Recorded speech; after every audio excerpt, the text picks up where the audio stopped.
నమస్కారం. మాఘమాసం 30వ రోజు పారాయణలోకి వచ్చాం. ఈరోజు అమావాస్య అండి. రేపటి నుంచి ఫాల్గుణ మాసం ప్రారంభం అవుతుంది. అయితే మాఘమాసంలో ఏకాదశి మహాత్మ్యము, క్షీరసాగర మథనము చివరి రోజు పారాయణగా చెప్పబడింది.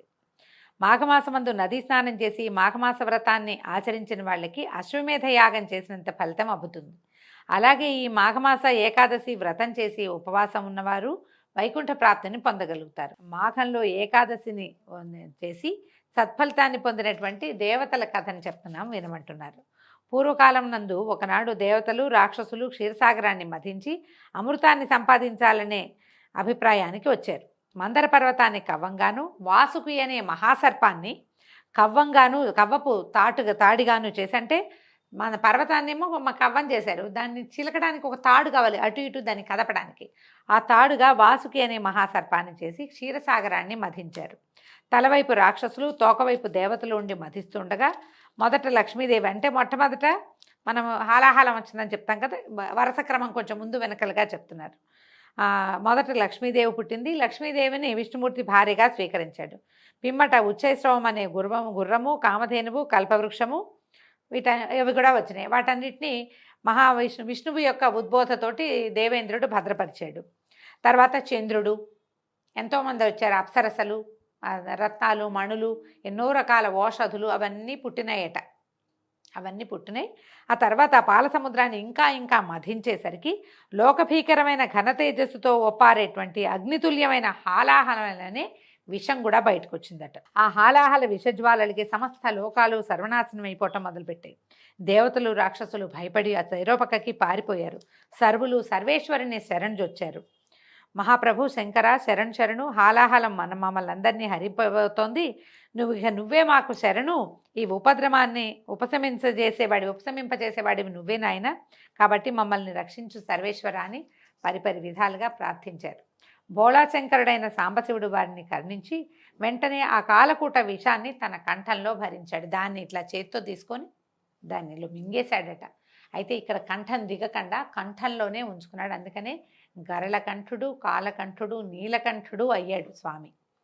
అయితే ఈ కాలకూట విషాన్ని పానం చేసినందుకు ఆయన కంఠం నీలంగా మారింది. అందుకే ఆయనకి నీలకంఠుడు అనే పేరు వచ్చింది. మరల దేవదానవులు అమృతం కోసం పాల సముద్రాన్ని ఇంకా మధించారనమాట. ఎంతగానో మధిస్తే అప్పుడు ఇక పాయస పాత్రని, అమృత పాత్రని ధరించి ఉన్నటువంటి ధన్వంతరి ఉద్భవించాడు. ఆయన పట్టుకొచ్చాడనమాట. ఒక చేతితోటి జలగని కొన్ని ఓషధులని పట్టుకుని వైద్యశాస్త్రాన్ని కూడా తీసుకొచ్చాడు తనతో పాటు అంటారు. దేవ వైద్యుడుగా చెప్పబడేటువంటి ధన్వంతరి ఈ పాల సముద్రంలో నుంచి అమృత భాండాన్ని చేతితో పుచ్చుకొని వచ్చాడు. ఈ అమృతం కోసం దేవదానవులు ఇద్దరు కొట్లాడుకోవటం మొదలుపెట్టారు. అంతటా శ్రీ మహావిష్ణువు ఏం చేశాడు, మోహిని అవతారాన్ని ఎత్తి వారి తగుని పరిష్కరింపదలిచాడు. వాళ్ళని పోట్లాట తగ్గించాలంటే ఏదైనా ఒక జిమ్మిక్ చేయాలి, ఒక ట్రిక్ చేయాలన్నమాట. ఈ జగన్మోహిని అందచందాల్లో మేటి, ఆమె అందానికి సరితోగలిగే స్త్రీలు ఎవరు లేరు.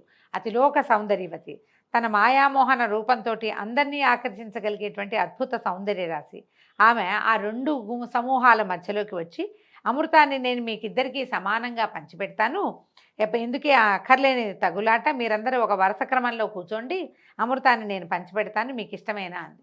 మహాద్భుత సౌందర్యవతి అయిన ఆమెను చూసి మాయామోహంలో మునిగిపోయినటువంటి దేవతలు దానవులు కూడా సరేనని ఒప్పుకున్నారట. సరే, ఇది రాక్షసులు కూడా పరవశించిపోయారు ఆమె సౌందర్యానికి. దాంతో మాట్లాడకుండా ఊరుకున్నారు. రాక్షసులందరూ ఓ వరుసలో, దేవతలందరూ ఇంకో వరుసలోని ఆసీనులయ్యి ఉన్నారు. జగన్మోహిని 2 భాండాలను తీసుకుని ఒక దాంట్లో సురని, ఇంకో దాంట్లో అమృతాన్ని నింపి నర్తిస్తూ, మురిపిస్తూ, మైమరపిస్తూ, వయ్యారపు నడకలతోటి చిరునవ్వులు చిందిస్తూ రాక్షసుల్ని ఊరిస్తూ, సురను రాక్షసులకి, వాళ్ళకి అర్థం కాకుండా సురనేమో రాక్షసులకి, అమృతాన్నేమో దేవతలకి పోయటం మొదలుపెట్టిందట. మందభాగ్యులైన రాక్షసులు ఇదేమీ గమనించకుండా ఆమె అద్భుత సౌందర్యానికి మురిసిపోతూ పరవశించటం మొదలుపెట్టారు. ఈ విధంగా రాక్షసుల్ని తన వలపు వయ్యారాలతో ఊరిస్తూ సురని మాత్రమే అందించింది ఆ మోహిని. దేవతలకి అమృతాన్ని పోసేసింది. ఈ కనికట్టు గమనించిన రాహుకేతువులు అనే 2 రాక్షసులు చాకచక్యంగా మాయా దేవతలుగా మారి దేవతల పంక్తిలో కూర్చుని అమృతాన్ని పానం చేశారు. రాహుకేతువులకు చేసినటువంటి ఆగడాన్ని కనిపెట్టినటువంటి జగన్మోహిని చక్రాయుధంతో వారి తలని నరికేసింది. వారి గొంతు నుంచి రక్తం, ఈ అమృతం ఇంకా దిగనందున వారిద్దరూ చనిపోయారు. అంటే సగభాగం దిగిన వాడికేమో ముఖం పోయి కిందది, దిగని వాడికేమో ముఖం ఉండి కిందది లేకుండా అలా అయ్యాడని చెప్తారు. అయితే వీళ్ళిద్దరూ చనిపోయారు. ఈ మోసానికి రాక్షసులు దేవతలు గొడవపడ్డారు. చివరికి రాక్షసులు విసుగు పొంది అమృతం మాకు అక్కర్లేదు, మాకేం భయం లేదనుకుని వెళ్ళిపోయారు. శ్రీ మహావిష్ణువు మిగిలిన అమృతాన్ని దేవేంద్రులకు ఇచ్చారు. త్రిమూర్తులు ముగ్గురు అదృశ్యమైపోయారు. దేవేంద్రుడు అమృత భాండాన్ని భద్రపరుస్తుండగా 2 చుక్కలు విధివశాత్తు నేలరాలేట. అవి పడిన చోట 2 దివ్యమైన మొక్కలు మొలిచాయి. అవి ఏమిటంటే ఒకటి పారిజాతము, రెండోది తులసి. ఇలాంటి కథ చెప్తారండి. మనకి తులసికి ఏం తెలుసు, మనకి బృందాదేవి జలంధరుని భార్య అయినటువంటి బృందాదేవి తులసి వృక్షంగా మారిందని కూడా మనం చెప్పుకుంటాం. ఇదొక గాథ, ఇదొక రకమైన ఏమన్నా ప్రక్షిప్త గాథ అయ్యి ఉండొచ్చు. ఇదో కొత్త గాథ అనుకుని వింటాం. అయితే ఇది సత్రాజిత్ అనే మహారాజు వాటికి నీరు పోసి పెంచాడు. కొంతకాలానికి పారిజాత వృక్షం పుష్పించడం మొదలుపెట్టింది. అద్భుతమైన సువాసనలన్నీ వెదజల్లటం మొదలుపెట్టింది. ఒకనాడు దేవేంద్రుడు ఆ వైపుకు వస్తూ ఆ పారిజాత పుష్పవాసనకి పరవశించి ఒక పువ్వు కోసుకుని తన భార్య అయిన శచీదేవికి ఇచ్చాడు. మిగిలిన వాళ్ళందరూ కోరేసరికి మాకు కూడా కావాలని చెప్పేసరికల్లా ఆ రహస్యంగా ఈ తోటలోకి ప్రవేశించి పువ్వులు కోయటానికి వచ్చాడట. అంతకుముందే ఎవరో తమ తోటలోని పారిజాత పుష్పాలని అపహరిస్తున్నారని అనుమానం వచ్చిన సత్రాజిత్తు శ్రీ మహావిష్ణువుకు పూజ చేసి మంత్రించిన అక్షతలను పారిజాత పువ్వులపైనను వనమంతా చల్లాడట. దేవేంద్రుడు పారిజాత పువ్వులు తెంచుతూ ఉండగా అక్షింతల మహిమ వల్ల విష్ణువు యొక్క ప్రభావం వల్ల మూర్ఛపోయాడట.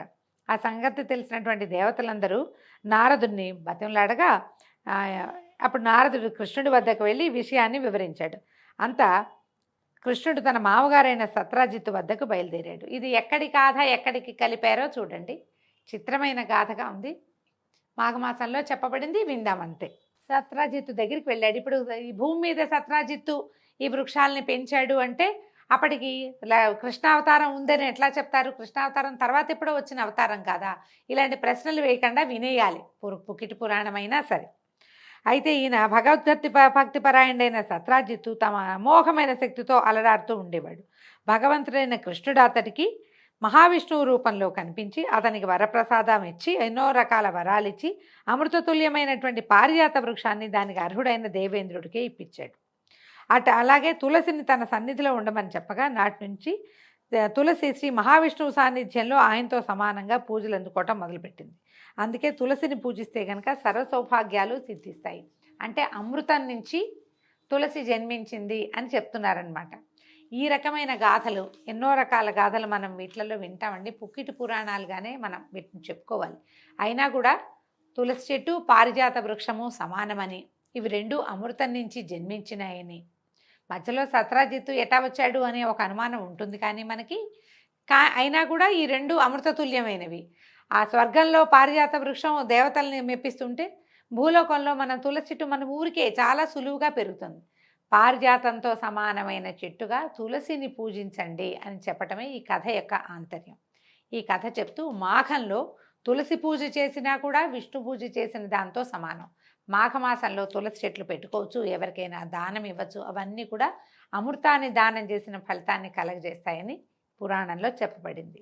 ఈ విధంగా సూత మహర్షి సౌనకాది మహామునులందరితోటి మహర్షులారా, వశిష్ఠుల వారు దిలీపునికి తెలియజేసినటువంటి మాఘమాస మహాత్మ్యము, మాఘస్నాన మహిమ మీకు తెలియజేశాను.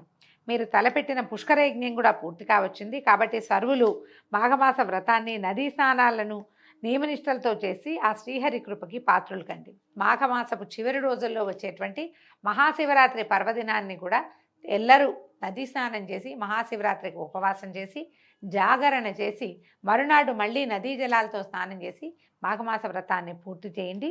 శ్రీమన్నారాయణుడికి పూజలు జరపండి, విష్ణువాలయాల్ని దర్శించండి. మాఘమాసం 30 రోజులు క్రమం తప్పకుండా మిక్కిలి భక్తి శ్రద్ధలతోటి, ఏకాగ్రతతోటి, చిత్తశుద్ధితోటి మహావిష్ణువుని మనసారా పూజించినచో సకలైశ్వర్య ప్రాప్తి, పుత్రపౌత్రాభివృద్ధి, వైకుంఠ ప్రాప్తి మరియు కైలాస ప్రాప్తిని కూడా, చివరి రోజున మనం చేసేది శివపూజ కాబట్టి కైలాస ప్రాప్తిని కూడా పొందుతామని తెలియజేశారు. సర్వే జనా సుఖినో భవంతు. దీంతో మాఘపురాణం పూర్తయిందండి. మళ్ళీ వచ్చే సంవత్సరం అవకాశం ఉంటే కలుసుకుందాం. నమస్కారం.